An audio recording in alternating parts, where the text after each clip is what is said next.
दा के भयो किन रुनु भएको बाजे खस्यो नि भाइ बाजे त अस्ति पनि खस्यो होइन हँ?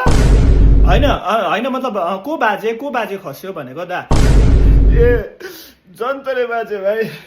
जन्तरे अरे तिमी हाँस्यो न होइन होइन दा, हाँसु त्यो क्या? के भयो? अरूलाई दुःख हाँसु परिरहेको छ, साँच्चै तिमीलाई त हाँसु मजा होइन, आयो? अँ, त्यो नामै सुनेको थिएन कि जन्तरे भन्ने अन्त त्यतिकै निस्कि पठायो नि तिमी हाँसु। गइहाल त भाइ यहाँबाट तिमी अस्ति पनि त्यस्तो गरे होइन म होइन दा, त्यस्तो गरेको होइन म के भन्छ अब खासमा राम्रो इन्टेन्सन लिएर आउँछु कि तर के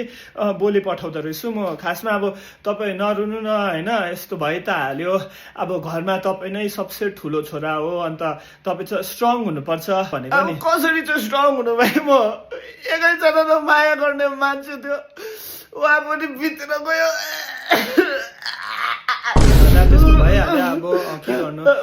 पानी खाने पानी ल्याइदिउँ दा पानी खानु न ल पानी खादियो भाइ म पर्दैन तिमी जाऊ यहाँ होइन त्यसो भने तातो पानी होइन ल्याइदिन्छु नि होस् चाहिएन भाइ तातो पानी पनि त्यसो भने झुस खानु न अन्त दा होइन झुस। होस् खादिन भाइ होइन झुस त खानु न केही पनि हुँदैन चाहिएन तर झुस भनेको बुझ्दैन बाउको झुस भन्न पहिला जुस भन्नु सिकेर आइज बुझिस् जुस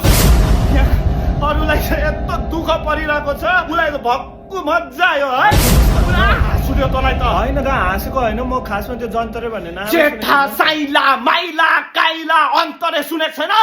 त्यसपछि आउँछ जन्तरे अझै सुनेको छैनस् भने त्यसपछि आउँछ लखन्तरे अझै हाँसेको तँलाई म जिस्केको जस्तो लाग्यो म जिस्केको जस्तो लाग्यो होइन साँच्ची ला। यहाँ आउनु पर्यो